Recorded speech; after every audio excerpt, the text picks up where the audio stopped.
Hi everyone, welcome back to our channel and we're back again with another tutorial video. So for this video, I'll be teaching you on how to reset encrypted password on your WhatsApp account. But first, hit the subscribe button and notification bell so you will always be updated with our new uploads.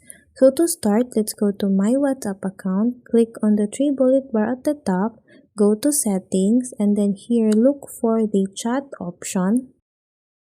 And then here click on the chat backup. So as you can see, my end-to-end encrypted backup is turned off.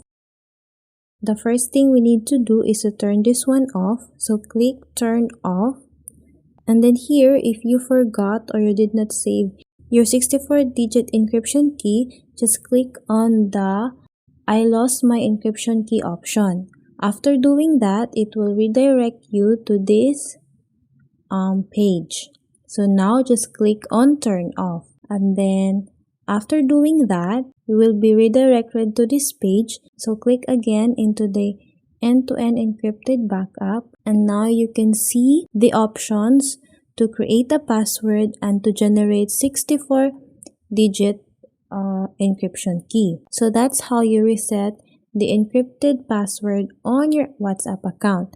I hope this video helped you out, and if you have any comments or questions, please do comment it down below, and thank you all for watching, and I'll see you on our next video.